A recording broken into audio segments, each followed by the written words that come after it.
सियासी गलियारों में अभी तक ये कयास लगाए जा रहे थे कि मायावती का सियासी ऊंट किस करवट बैठेगा। कोई उनके इंडिया गठबंधन के साथ चुनाव लड़ने की बात कर रहा था तो कोई बीजेपी के साथ खिचड़ी पकने का दावा कर रहा था, लेकिन अब उन्होंने अपने पत्ते खोल दिए हैं। आज उन्होंने लखनऊ में पार्टी पदाधिकारियों के साथ बैठक की और बैठक में मंथन के बाद एनडीए और इंडिया गठबंधन से किनारा करते हुए अकेले चुनाव लड़ने का ऐलान कर दिया। रिपोर्ट देखिए।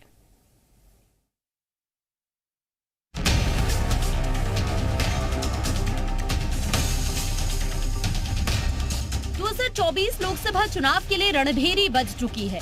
सियासी मैदान सज चुका है। सियासी योद्धा अपनी अपनी सेना को मजबूत करने में लगे हैं। एक और एनडीए लगातार अपने कुनबे को मजबूत कर रहा है, तो वहीं दूसरी ओर इंडिया गठबंधन अपनी सेना को बढ़ाने में लगा है। लेकिन यूपी की सियासत की बड़ी योद्धा मायावती ने अकेले ही 24 के रण में कूदने का ऐलान कर दिया है। उन्होंने लखनऊ में पार्टी पदाधिकारियों के साथ 2024 को लेकर मंथन किया, जिसके बाद एनडीए और इंडिया गठबंधन से दूरी बनाते हुए अकेले चुनाव लड़ने का ऐलान किया।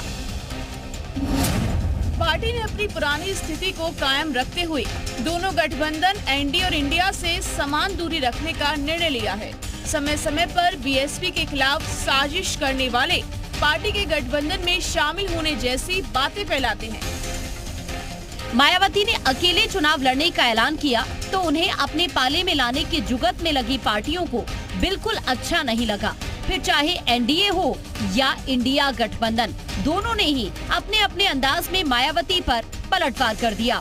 कौन सी पार्टी क्या कर रही है, भारतीय जनता पार्टी को उससे नहीं लेना है। भारतीय जनता पार्टी आदरणीय प्रधानमंत्री जी के नेतृत्व में, मोदी जी के नेतृत्व में, आदरणीय योगी जी के नेतृत्व में जो विकास के कार्य किए हैं, उस कार्य के संपादन के बाद हम जनता के बीच में जाते हैं, हिसाब देने के लिए जाते हैं। तो समाजवादी पार्टी हमेशा से इस बात की पक्षधर रही है कि समान विचारधारा वाले दल एक साथ एक मंच पे आए, और जिनकी लड़ाई भारतीय जनता पार्टी के खिलाफ है, जो जन विरोधी सरकार है, अगर वो सब दल एक साथ आएंगे तो समाजवादी पार्टी हमेशा उनका स्वागत करेगी। देखिए, बहुजन समाज पार्टी अपनी मीटिंग में क्या करती है, इनका आंतरिक मामला है। रही बात कांग्रेस पार्टी की, तो कांग्रेस पार्टी अपने इंडिया अलायंस के साथ 2024 में भारतीय जनता पार्टी को हराने जा रही है। मायावती का इतिहास रहा है कि उन्होंने अपने सियासी सफर में जब भी गठबंधन की सियासत पर अपने कदम बढ़ाए हैं तो उन्हें हमेशा फायदा ही हुआ है। ऐसे में सवाल ये कि फिर मायावती 2024 में एकला चलो की राह पर कदम क्यों बढ़ा रही है। बता दें कि मायावती का मानना है कि यूपी में गठबंधन करके उन्हें फायदे के बजाय नुकसान होता है, क्योंकि गठबंधन करके बीएसपी का वोट सहयोगी पार्टी के पक्ष में ट्रांसफर हो जाता है, लेकिन सहयोगी पार्टियां अपना वोट बीएसपी उम्मीदवारों को ट्रांसफर नहीं करा पाती। इसीलिए उन्होंने इस बार गठबंधन के साथ जाने के बजाय अकेले ही दो हाथ करने का प्लान बनाया है। ब्यूरो रिपोर्ट, जी मीडिया।